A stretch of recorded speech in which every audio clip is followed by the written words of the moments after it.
በስመ አብ ወወልድ ወመንፈስ ቅዱስ አሐዱ አምላክ አሜን። የልዑል እግዚአብሔር ቤተሰቦች እመቤታችን የቅድስት ድንግል ማርያም የአስራት የመስቀል ስር ያደራ ልጆች የቅዱሳን ወዳጆች በኃያሉ በልዑል እግዚአብሔር ስም እንደምን ሰነበታችሁ? እንደምን አደራችሁ? እንደምን ዋላችሁ? አሜን። የአባቶቻችን አምላክ ልዑል እግዚአብሔር ዛሬም ዘወትርም በፍጥረታት አንደበት ሁሉ ስሙ የተመሰገነ ይሁን። ታኅሳስ 23 ዝክረ ቅዱሳን። ዛሬ በርካታ ዓመታዊና ወርሃዊ በዓላት ያሉበት ቀን ነውና እንኳን አደረሳችሁ፣ እንኳን አደረሰን። ታኅሳስ 23 ቀን ዓመታዊ በዓላቸው የምናከብረው 6 ቅዱሳን ሲኖሩ ወርሃዊ ደግሞ 3 አሉ። ዓመታዊ የምናከብርላቸው የመጀመሪያው ቅዱስ ዳዊት ልበ አምላክ ነው። ሁለተኛው አባ ጢሞስ ገዳማዊ ነው። ሶስተኛው አባ ሳሙኤል ጻድቅ ነው። አራተኛው አባ ስምዖን ጻድቅ ነው። 5 አባ ገብርኤል ጻድቅ፣ 6 አባ ይስሐቅ ጻድቅ ናቸው። እነዚህ 6ቱ ቅዱሳን ዛሬ ዓመታዊ በዓላቸው ነው።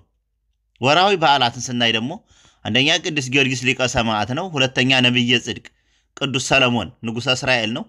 ሶስተኛ ቅዱስ ዳንኤል ነብይ ነው። እነዚህ ደግሞ ዛሬ ወርሃዊ መታሰቢያ በዓላቸው ነው። በአጠቃላይ ዛሬ 9 በዓላት አሉ ማለት ነው። አጋጣሚ ደግሞ ዛሬ ሰንበት በመሆኑ ደግሞ ከሰንበት ጋር ሲደመር ደግሞ 10 በዓል በአንድ ቀን ይውላል ማለት ነው። አጽዋማቱን ደግሞ ስንጨምርበት እንደዚህ ያለ የበዛ ይሄዳል። ታኅሳስ 23 ንጉሠ እስራኤል ልበ አምላክ ቅዱስ ዳዊት ረፍቱ ነው ብለናል። አባ ጢሞቴዎስም ረፍቱ ነው። ዳግመኛም በዚህች ዕለት እጅግ የከበሩ ቅዱሳን አባቶቻችን አባ ሳሙኤል፣ አባ ስምዖንና አባ ገብርኤልም ረፍታቸው ነው። አባ ጢሞቴዎስ ደጋግ የሆኑ ወላጆች የቤተ ክርስቲያንን ትምህርት እያስተማሩ አሳደጉት። ባደገም ጊዜ ዓለምን ንቆ መንኖ ገዳም በመግባት በተጋድሎ መኖር ጀመረ። መጻተኞችንና ጦም አዳሪዎችን ይመግባቸው ዘንድ ከገዳሙ አቅራቢያ መኖሪያን አበጀ። ነዳያንንም እየመገበ በመንፈሳዊ ተጋድሎ እየጸና 5 ዓመት ያህል ከኖረ በኋላ የበጎ ነገር ጠላት የሆነን ሰይጣን በቅናት ተነሳበትና የእጅ ሥራውን ትገዛ ዘንድ አንዲት ጋለሞታን ወደ እርሱ አመጣበት። እርሷም ወደ አባ ጢሞቴዎስ ከመመላለሷ የተነሳ የኃጢአት ፍቅር አድሮባቸው በመብል ጊዜ አብረው የሚመገቡ ሆኑ። ከዚህ በኋላ ከእርሷ ጋር በኃጢአት ወደቀና በኃጢአት ሥራ ውስጥ 7 ወር ያህል ኖረ። እግዚአብሔር ሁለቱንም አልጠላቸውምና በዕለተ ምጽአት በፊቱ የሚቆሙ መሆናቸውን አሳሰባቸው። ከዚህ በኋላ አባ ጢሞቴዎስ ተነስቶ ጥቅጥቅ ወዳለ ጫካ ገብቶ በዚያ እየጸለየና እየጾመ ብዙ ዘመን ኖረ። እግዚአብሔርም ጣፋጭ የሆነች የውሃ ምንጭና ቴምርን አዘጋጀለት።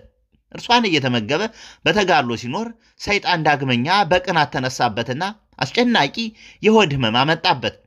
አባ ጢሞቴዎስ ከሕማሙ ጽናት የተነሳ በግንባሩ ላይ ምድር ላይ ወደቀ። በዛም ወድቆ ብዙ ቀን ኖረ። በዚህ ጊዜ ነፍሱን እንዲህ አላት፣ ነፍሴ ወይ ይህ የሰራሽው የኃጢአትሽ ፍሬ ነውና በዚህ ደዌሽ ታገሽ ይላት ነበረ። በዚህም አስጨናቂ ሕመም ውስጥ ሆኖ 4 ዓመት ያህል ኖረ። 4 ዓመት በኋላ መሐሪና ይቅር ባይ የሆነ እግዚአብሔር ለአባ ጢሞቴዎስ መልአኩን ላከለት። መልአኩም የአባ ጢሞቴዎስን ሆድ በእጁ አሸው፣ ጎኑንም በጣቱ ሰነጠቀና ጨጓራውንና እንጀቱን አጸዳለት። በኋላም ወደ ቦታው መልሶ እንደቀደመው አያይዞ አዳነውና ኖ እንግዲህ ጤነኛ ሆንክ፣ ዳግመኛም አትበድል፣ ከዚህ የከፋ እንዳይደርስብህም አለው። አባ ጢሞቴዎስም በበረሃ እየተጋደለ 40 ዓመት ኖረ። ከዚያ በፊት በገዳም 17 ዓመት በዋሻ 10 ዓመት ኑሯል። በዚህም ዘመናቱን ከልብሰ ተራቁቶም ኑሯል። የራሱን ፀጉር ከፊትና ከኋላ ሸፍኖ ነበረ። ስለ አገልግሎቱ ስለ ተጋድሎና ስለ አምልኮቱ የዱር አራዊት እስኪሰግዱለትና የእግሩን ትቢያ እስኪልሱለት ድረስ እግዚአብሔር ትልቅ ጸጋን ሰጠው። አገልግሎትም ፈጽሞ በሰላም አረፈ። የከበሩ ቅዱሳን አባቶቻችን አባ ሳሙኤል፣ አባ ስምዖንና አባ ገብርኤል። አባ ሳሙኤል የተባለው ይኸው ቅዱስ ባህታዊ ሆኖ ቀርጣሚን በምትባል አገር የሚኖር ሰው ነው። በዚያም አቅራፎስ የሚባል ሰማዕት አጽም ስለነበር ከእርሱ በረከትን እየተቀበለ እየተሳለመ ይኖር ነበር። ሰሊባ የሚባል አንድ መኮንን ነበረ። እርሱም ስምዖን የሚባል ልጅ አለው። ልጁም ለሞት በሚያበቃ ጽኑ ሕመም ታመመ። መኮንኑ በልጁ ላይ ይጸልይ ዘንድ ወደ አባ ሳሙኤል ላከ። ነገር ግን አባ ሳሙኤል ሲደርስ ልጁ ሙቶ አገኘው። አባ ሳሙኤልም በጸሎቱ ከሞት አስነሳው። ልጁ ስምዖንም ከሞት ከተነሳ በኋላ የአባ ሳሙኤል ደቀ መዝሙር ሆነ። ሁለቱም በጋራ በተጋሉ አብረው ኖሩ። ቅዱስ ስምዖን ውሃ ሊቀዳ ሲሄድ ሰይጣን እንስራውን ሰበረበት። አባቱም ሌላ መቅጃ ቢሰጠው እርሱንም ሰበረበት። የታዘዘ መልአክ ተገለጠላቸውና ወደ ሌላ ቦታ ሄደው ቤተክርስቲያን እንዲሰሩ አዘዛቸው። ንጉሥ እንስጣጤዎስም ቤተክርስቲያኑን ሰራላቸው። እነርሱም ለመነኮሳትና ለነዳያን መኖሪያ 500 መኖሪያ ቤቶችን ሰሩ። አባ ሳሙኤልም ባረፈ ጊዜ መነኮሳት ልጆቹን ለአባ ስምዖን አስረክቦ በሰላም አረፈ። መነኮሳቱም 12000 እስኪሆኑ ድረስ በዙ። አባ ስምዖንም በሚገባ ይመራቸው ነበር። በዘመኑም ትንሣኤ ሙታን የለም የሚል ሰይጣን በልቡ ያደረ አንድ መናፍቅ ተነሳ። አባ ስምዖንም ቢመክረውና ቢያስመክረው የማይመለስ ሆነ። አባ ስምዖንም በሞተ ሰው ላይ ጸልዮ ያንን ሙት አስነስቶ እንዲመሰክርለት ቢያደርገውም አላምን አለው። ከዚህ በኋላ አባ ስምዖን ወደ እግዚአብሔር ቢጸልይ እሳት ከሰማይ ወርዶ ያንን መናፍቅ አቃጠለውና ክፉ አሟሟት ሞተ። አባ ስምዖንም አገልግሎቱን ፈጽሞ በዛሬቱ ዕለት በዚህች ዕለት በሰላም አረፈ። አባ ስምዖን በኋላ አባ ገብርኤል ተሹሞ መነኮሳቱን የሚጠብቅ እረኛ ሆነ። እርሱም ምግባሩ ያማረ የሃይማኖቱም የሰመረ በትሩፋቱ በተጋድሎ ያጌጠ ነው። ብዙ አስደናቂ ታምራትንም የሚያደርግ ሆነ። ከዕለታትም በአንደኛው ቀን መነኮሳቱ ለእንጀራ ማውኪያ የሚሆን እጅግ ትልቅ የሆነ የድንጋይ ገንዳ ወደ ገዳሙ ሊያስገቡ ቢሉ ከክብደቱ የተነሳ እምቢ አላቸው። አባ ገብርኤልም በዚህ ጊዜ በገዳሙ ያሉት ሁሉ ወጥተው እንዲራዱ በቃላቸው ባዘዙ ጊዜ 10,000 ሰዎች ከሙታን ተነሱ። አባ ገብርኤልም ይህን አይቶ እናንተን ያልኩ አይደለም በሕይወት ያሉትን ነው እንጂ አሏቸውና ወዲያውኑ ወደ መቃብራቸው ተመለሱ። ከዕለታትም በአንደኛው ቀን አንድ ሰው ብዙ የሆነ ወርቁን ከአንዱ መነኩሴ ዘንድ ባደራ አስቀምጦ ወደ ሩቅ አገር ሄደ። ሰውየውን በተመለሰ ጊዜ መነኩሴው ለማንም ሳይናገር በሞት አፋፍ አገኘው። የመነኩሴውም ረድ አባቱ ያስቀመጠበትን ቦታ እንዳልነገረው አስረዳ። ከዚህ በኋላ አባ ገብርኤል ወደ ሟቹ መነኩሴ መቃብር ሂዶ መቃብሩን ስለዚያ ወርቅ ጠየቀው። ሟቹ መነኩሴም ወርቁን ያኖረበትን ቦታ ለአባ ገብርኤል ነገረውና ወስዶ ለባለቤቱ ሰጠው። ባለወርቁ እጅግ እያደነቀ ወርቁን ተቀብሎ በሰላም ሄደ። ንጉሠ እስራኤል ቅዱስ ዳዊት። ዳዊት ማለት ህሩይ ማለት ነው። አንድም ልበ አምላክ ማለት ነው። የሐዋርያት ሥራ ምዕራፍ 13 ቁጥር 22። ትውልዱ ከነገደ ይሁዳ ነው። አባቱ እሰይ እናቱ ሁብሊ ይባላሉ። ሁብሊ መልከ መልካም ሴት ነበረች። ጎረቤታቸው ያለ ጎለምሳ መልኳን እያየ በሐፀ ዝሙት ተነደፈ። እሰይ የእሷን ፈቃድ እንደሆነ አውቆ መንገድ ይሄዳለሁ ብሎ ስንቁን ይዞ ወጣ። የሄደ መስሎም ከዚያው ውሎ ሲመሽ በልብሱ ተሸፋፍኖና ድምፁን ለውጦ ያንን ሰው መስሎ ገብቶ ከእርሷ ጋር አድሮ ጎህ ሳይቀድድ ወጥቶ ሄደ። ዳዊት በዚህ ዕለት ተጸንሷል። እንሆ በአመፃ ተጸነስኩ እናቴም በኃጢአት ወለደችኝ ይላል በመዝሙር 50 ቁጥር 5 ላይ። ይህም ማለቱም ስለዚህ ነው። ቅዱሱም ተወልዶ ጉልበቱ ከጸና በኋላ የአባቱን በጎች ሲጠብቅ አድጓልኝ። ንጉሥ ሳኦል ከጌታ ፈቃድ በወጣ ጊዜ እግዚአብሔር ሳሙኤልን ቅብአ መንግሥት እንዲቀባው አደረገ። አንደኛ ሳሙኤል 16:1-13። ከዚህ በኋላ በረድኤተ እግዚአብሔር ጎልያድን በአንድ ጠጠር ገደለ። ግዳይ ጥሎ ሲመለስም ሴቶች ሳኦል ገደለ፣ ዳዊት እልፍ ገደለ እያሉም እየዘፈኑ ተቀበሉት። ቅናት አድሮበት ነገር ግን አስቀድሞ ምሎለት ነበርና የመቶ ፍልስጤማውያንን ሽንፈት ተቀብሎ ልጁ ሜልኮል እንዳረለት። አንድ ቀን ሊገድሉ ሲማከሩ ሜልኮል ሰምታ ሸሻለችው። ሳኦልም 3000 ሰራዊት ይዞ ተከተለው። ከሰራዊቱ ተለይቶ ሰውነቱን ለመፈተሽ ዳዊት ካለበት ዋሻ ውስጥ ገባ። ጨለማ ነበርና ሰው መኖሩን አላወቀም። አቢሳ ዳዊትን ጠላትህን አሳልፎ ሰጥቷልና ልውደቅበት አለ። ተው ኦሪት በእግዚአብሔር መሲህ ላይ እጅህን አታንሳ ትላለች፣ አይሆንም አለው። እርሱ የልብሱና ዘርፉ በሰይፉ ቀዶ ያዘ። ሲወጣም ተከትሎ ወጥቶ ንጉሥ ሆይ ዳዊት ቢያገኝህ አይምርህም የሚሉ ለምን ትሰማለህ? እንሆ ለዳዊት አሳልፎ ሰጥቶ ነበር። ነገር ግን የልብስህንና ዘርፉንም ከመቅደድ በቀር ምንስ አላደረገህም አንተ ታውቃለህ ብሎም ቅዳጁን አሳየው። ሳኦልም ድምፁን ከፍ አድርጎ በማልቀስ ልጄ ዳዊት ሆይ እኔ ክፉ በመለስሁልህ ፈንታ በጎ መልሰህልኛልና አንተ ከኔ ይልቅ ጻድቅ ነህ አለው። እግዚአብሔርም በእጅህ አሳልፎ ሰጥቶኝ ሳለም አልገደልከኝምና ለእኔ መልካም እንዳደረክልኝ አንተ ዛሬ አሳይኸኝ። ጠላቱን አግኝቶ በመልካም መንገድ ሸኝቶ የሚሰድድ ማን ነው? ስለዚህ ለእኔ ስላደረግከው ቸርነትህ እግዚአብሔር ይመስገን። አሁንም እንሆ አንተ በእርግጥ ንጉሥ እንድትሆን የእስራኤል መንግሥትም በእጅህ እንድትጸና እኔ ያውቃለሁ አለው። አንደኛ ሳሙኤል ምዕራፍ 24። ከዚህ በኋላ ዳዊት በነገሰ ጊዜ ለልጆቹ እንዲራራላቸው ሳኦል ቃል አስገብቶ ወደ ቤተ መንግሥቱ መለሰው። ዳዊት ግን በረሃውን ሲዞር ቆይቷል። በሐቅለ ፋራን ሳለ ናባል የሚባል ባለጸጋ ድግስ ደግሶ በጎቹን አሸልቶ ሲያበላ ሲያጠጣ ብላቴኖቹ ምሳ ላክልን ብለህ ላክበት አሉት። ተው አይሆንም፣ ያለ እንደሆነ ጣላለሁኝ አለችው። ይህን ያህል ጊዜ አንዲት ጠቦት እንኳ ሳትነካ ከብቶቹን ጠብቀህለት እምቢ ይላልህንን ላክበት ግድ የለህም አሉት። እንኪያስ ሂዳችሁ ንገሩት አለ። ሂደው ቢነግሩት የማን ነው ዳዊት ብሎ አልሰጥም አለ። ዳዊት ይህን ሲሰማ ተቆጥቶ ሊጣላው ተነሳ። ሚስቱ አግቢያ ይህን ሰምታ 5 በግ አሳርዳ አሰርታ 5ቱን አሰናድታ የበለስ የወይን ጥፍጣፍ 500 እንጀራ 12 ጭነት ዱቄት አሲዛ ሄደች። ዳዊት ከመንገድ አገኛትና ባልሽን ልታደኙ መጣሽን ብሎ ያመጣችውን ተቀብሏት ተመለሰ። ናባል ማታ ሰክሮ ነበርና አቤያ ሳትነግረው አደረች። ሲነጋ ትናንት ዳዊት ሊጣላ መጥቶ ነበር አለችው። ዳዊት ብሎ ደነገጠ። ልቡን አጥቶ ሰንብቶ በ10ኛው ቀን መልአኩ ቀስፎታል። እመቤታችንና ጌታችን ካብራኳ አሉና እሷን ግን ሐዘኗን ከጨረሰች በኋላ ዳዊት ሚስት አድርጓታል። በአንደኛ ሳሙኤል ምዕራፍ 25 ላይ። ከዚህ በኋላ ሳኦል ፍልስጤማውያንን በጠላትነት ተነሱበትና ገጠማቸው። ጠላቶቹ አንዱ ቀስቱን መርዝ ቀብቶ ጎኑን መታውና እንደ እሳት አቃጠለው። ሎሌውን ጠርቶ ገደል ነው እንዳይሉ አንተ ጨርሰኝ አለው። ጌታዬ ንጉሥ ሆይ ባሪያ ካንተ ጋር ሞታለሁ እንጂ እገድልሃለሁን ብሎ እምቢ አለው። የገዛ ሰይፉን ከምድር ተክሎ ወደቀበት። ሌሎቹም እርሱን አይተው በገዛ ሰይፋቸው እየተወጉ ሞቱ።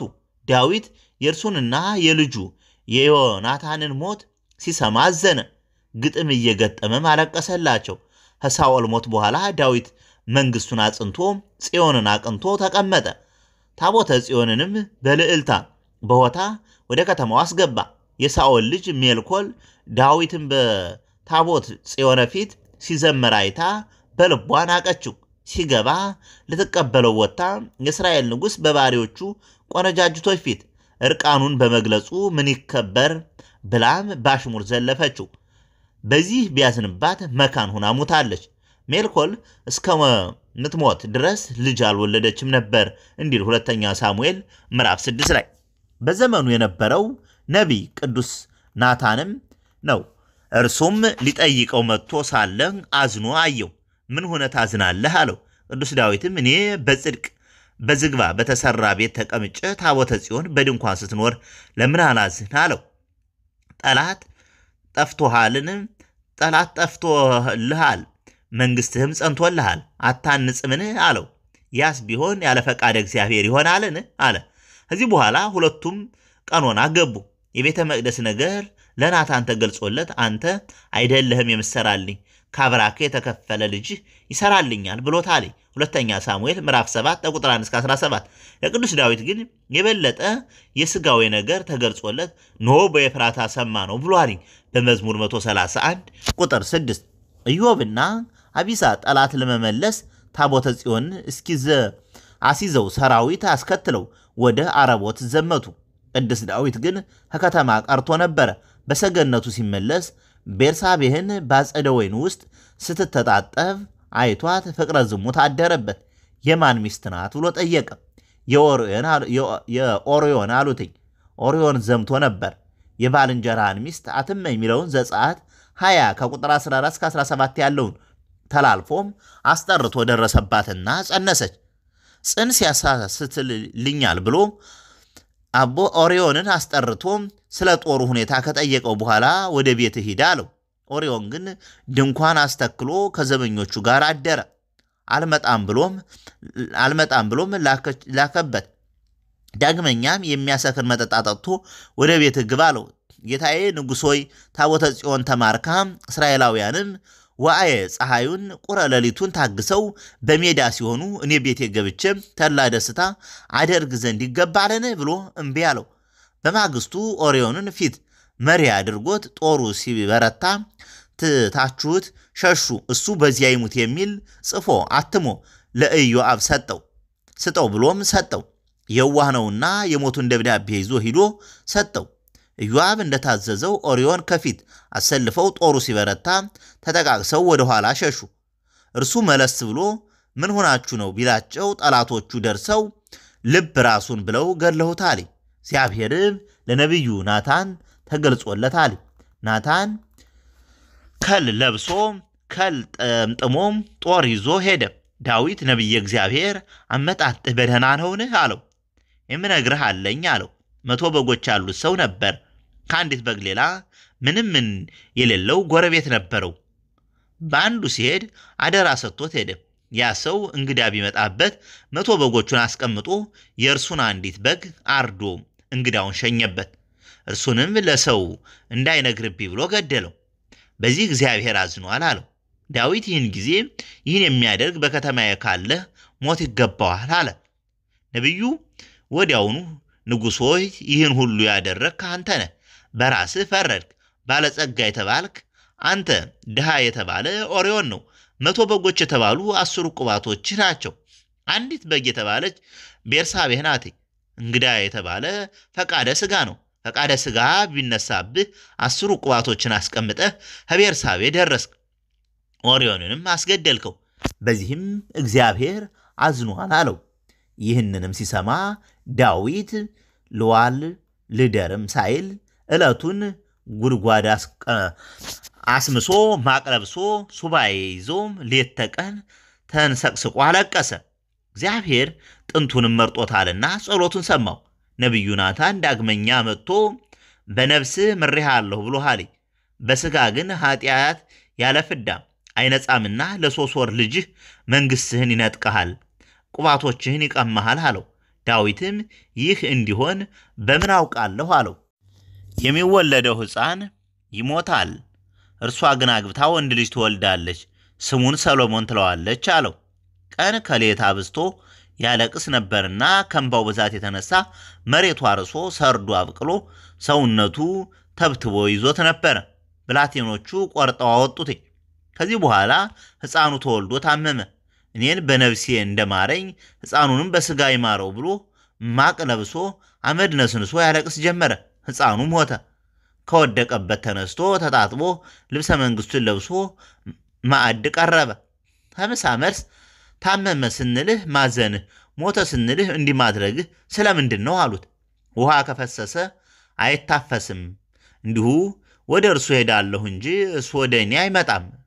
ይመጣን ብላችኋል ብሎ ጌታ የተናገረው አይቀርምና ቅዱስ ዳዊት ፍዳን ሊቀበል ሰይጣን የበኩር ልጁ አምኖን በእህቱ በትዕማር ፍቅር እንዲያድርበት አደረገ። ኢዮናዳብ የሚባል የእህቱ ልጅ ሰውነቱ ከስቶ ፊቱ ገርጥቶ ቢያየው አንተ የንጉሥ ልጅ ሆነህ ምን ያከሳሃል አለው። ፈርቼ እንጂ እህቴ ትዕማርን ወድጃታለሁ እኮ ብሎ ነገረው። ፈርቼ እንጂ እህቴ ትዕማርን ወዳታለሁ ካለው ታመምሁ ብለህ ተኛ፣ አባትህ ሊጠይቅህ መጥቶ ልጄ ብላ ሲልህ በትዕማር እጅ ቢሆን ኑሮ 2-3 እንጎቻ በበላሁ ነበር በለው፣ ያዝንልሃል አለው። እርሱም እንደመከረው አደረገ። ዳዊትም ትዕማርን አስጠርቶ እንድታሰናዳለት አዘዛት። እህቴ አንቺም ብዬ እንጂ እህል የሚያቀርብልኝማ መቼ አጣሁ ብሎ ያዛትኝ። እርሷም ወንድሜ ይህን አታደርገው፣ እኔን የተናቀች የተጠላች ታደርገኛለህ፣ አንተም ከሰነፎች እንዳንዱ ትቆጠራለህ አለችው። አምኖን ግን በግድ አስነወራት። ወዲያውም ፊት ከወደዳት መውደድ ይልቅ ኋላ የጠላት መጥላት በለጠና ውጭልኝ አላት ይላል። ከቀደመው ያሁኑ ከፋትህ ይከፋል ተወኝ አለችው።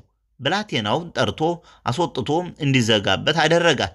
እርሷም የለበሰችውን ባለ ህብር ልብሰ ቀዳም አመድ ነስንሳ እያለቀሰች ስትሄድ ወንድሟ አቤሴሎም አገኛት።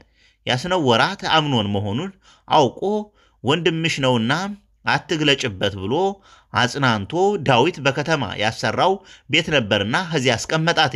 ከ2 ዓመት በኋላ አቤሴሎም ድግስ ደግሶ ዳዊትን ጠራው።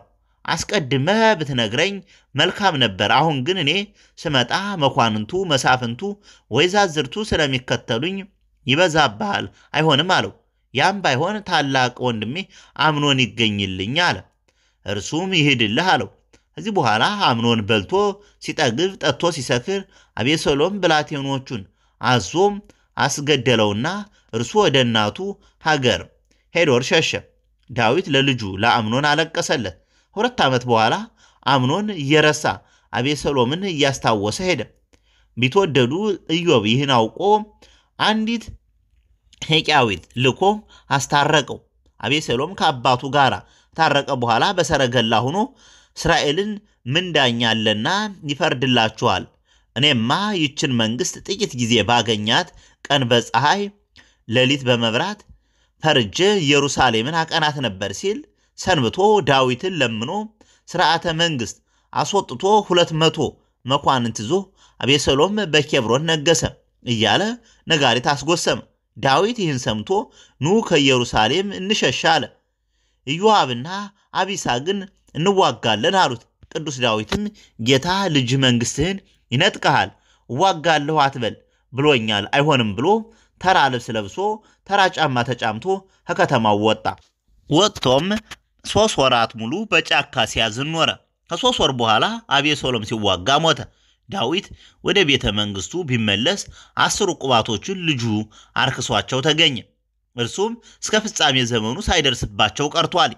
ከዚህ በኋላ ቅዱስ ዳዊት ብዙ ጊዜ ቆይቶ የባህሬን ፍሬ በዙፋን ላይ አኖራለሁ ያለው ቃል ተፈጽሞለት ልጁ ሰሎሞንን በዙፋኑ አስቀምጦ በነገሰ በ40 ዘመኑ በሰላም አርፏል። አንደኛ ነገሥት ምዕራፍ 2 ቁጥር 12 እስከ 14። ልበ አምላክ ቅዱስ ዳዊት ነሐሴ 13 ቀን ተጸነሰ። በሚያዝያ 6 ቀን በይሁዳ በቤተልሔም ሀገር ተወለደ። አንደኛ ሳሙኤል ምዕራፍ 16 ቁጥር 10 እስከ 11። እረኛና ብላቴና የነበረ ቢሆንም የፍልስጤማውያኑን ኃይል ሰው ጎልያድን በ12 ዓመቱ 5 ጠጠር ከወንዝ ለቅሞ በወንጭፍ ወርውሮ ገሎታል። አንደኛ ሳሙኤል ምዕራፍ 12 ከ45 እስከ 51። ንጉሥ ሳኦል በጌልቦ ተራራ በራሱ እጅ ከሞተ በኋላ አስቀድሞ በይሁዳ 7 ዓመት በመላው እስራኤል ደግሞ 33 ዓመት ነግሷል። ሁለተኛ ሳሙኤል ምዕራፍ 2 ምዕራፍ 4 ላይና እንዲሁም ምዕራፍ 5 ቁጥር እስከ 1 እስከ 5 ማግኘት ይቻላል። እግዚአብሔር እንደ ልቡ የሆነ ሰው መርጧል። አንደኛ ሳሙኤል ምዕራፍ 13 ቁጥር 14 ላይ ተብሎ በእግዚአብሔር የተመረጠና ነገረ ሥጋዌን ሚስጥረ ትንሣኤ ሙታንን ዳግም ምጽአትን ነገረ ማርያምን ክብረ ቅዱሳንን በስፋትና በጥልቀት የተናገረ የብሉይ ኪዳን ወንጌላዊ የተባለ ቅዱስ ነብይ ነው። ብዙ ውሾች ከበውኛልና የክፋተኞች ጉባኤም ያዘኝ፣ እጆቼንና እግሮቼን ቸነከሩኝ፣ አጥንቶቼ ሁሉ ተቆጠሩ። እነርሱም አዩኝ ተመለከቱኝም፣ ልብሶቼን ለራሳቸው ተከፋፈሉ፣ በቀሚሴም ላይ ዕጣ ተጣጣሉ እያለ የጌታችንን መከራ መስቀሉን በትንቢት የተናገረ ነው። በመዝሙር 21 እና 22 ቁጥር 16 እስከ 18 ላይ አምላክ በእልልታ እግዚአብሔር በመለከት ድምፅ አረገ። ከክብሩ ውበት ከጽዮን እግዚአብሔር ግልጽ ሆኖ ይመጣል። አምላካችን ይመጣል፣ ዝምም አይልም። እሳት በፊቱ ይቃጠላል፣ በዙሪያውም ብዙ አውሎ አለ እያለ የጌታችንን እርገቱንና ዳግም ምጽአቱን ለፍርድ የሚመጣበት መሆኑንም በግልጽ ተናግሯል። በመዝሙር 46 ከ4 እስከ 5 እንዲሁም በመዝሙር 49 ከቁጥር 1 እስከ 5 የንጉሶች ሴት ልጆች ለክብርህ ናቸው፣ በወርቅ ልብስ ተጎናጽፋና ተሸፋፍና ንግስቲቱ በቀኝ ትቆማለች እያለም የእመቤታችንን ክብር አይቶ በትንቢት ተናግሯል። ይህንም በመዝሙር 44 ወይም 45 ከቁጥር 9 ላይ እናገኘዋለን። ቅዱስ ዳዊት ታላቅና ገናና የከበረ ንጉሥ ከመሆኑም የተነሳ መንግስቱ የመሲህ መንግስት ምሳሌም ሆኗል። መሲሁም ጌታችን አምላካችን መድኃኒታችን ኢየሱስ ክርስቶስ በዳዊት ስም ብዙ ጊዜ በመጽሐፍ ቅዱስ ተጠቅሶ ይገኛል። በኢሳይያስ 9:7 በትንቢተ ኤርምያስ 23 ከ5 እስከ 6 በትንቢተ ኤርምያስ አሁንም 33 ቁጥር 14 እስከ 17 በሕዝቅኤል 34 ቁጥር 23 ላይ እንዲሁም በትንቢተ ሆሴዕ ምዕራፍ 3 ቁጥር 5 ላይ በአዲስ ኪዳንም ወንጌላውያኑ ጌታችንን የዳዊት ልጅ በማለት ነው መጀመሪያ ነገረ ልደቱን ማውሳት የጀመሩት። በማቴዎስ ምዕራፍ 1 ቁጥር 1 ራሱ ጌታችንም እኔ የእሴይ ሥርና የዳዊት ዘር ነኝ ብሏል። በራእየ ዮሐንስ ምዕራፍ 22 ቁጥር 16 ቅዱስ ዳዊት 7 ሀብታት የተሰጡት ጻድቅ አባት ነው። እነዚህም የተሰጡት ሀብታት ሀብተ ክህነት፣ ሀብተ መንግስት፣ ሀብተ መዊ ወይም የማሸነፍ ሀብት፣ ሀብተ ትንቢት፣ ሀብተ ኃይል፣ ሀብተ በገና ወይም የዝማሬና ሀብተ ፈውስ ናቸው። ቅዱስ ዳዊት 24 ሰዓት ሙሉ የእግዚአብሔር ምስጋና እንዳይቋረጥ መዘምራንን መድቦ እንዲያገለግሉ ያደርግ ነበረ። ራሱም 10 አውታር ባለው በገና ሌት ተቀን በፍጹም ተመስጦ ያመሰግነው ነበረ። በመዝሙሩም አጋንንትን ያቃጥል ነበረ። መዝሙረ ዳዊት በውስጡ የያዛቸው ምስጢር እጅግ ጥልቅ ነው። አባቶቻችን ዛሬም በዱር በጫካ ሆነው መዝሙረ ዳዊትን አበስተው ይደግማሉ። እንኳንስ የሰው ልጅ ይቅርና መዝሙረ ዳዊትን ሰማያውያን ቅዱሳን መላእክትን እግዚአብሔርን ለማመስገኛነት ተጠቅመውበታል። ልበ አምላክ ቅዱስ ዳዊት ዕድሜ ዘመኑን እግዚአብሔርን በማገልገልና በመፍራት ኑሮ በታኅሳስ 23 ቀን በሰላም አርፎ በኢየሩሳሌም ተቀብሯል። የቅዱስ ዳዊት ረድኤቱ በረከቱ ይደርብን፣ በጸሎቱም ይማረን፣ አሜን።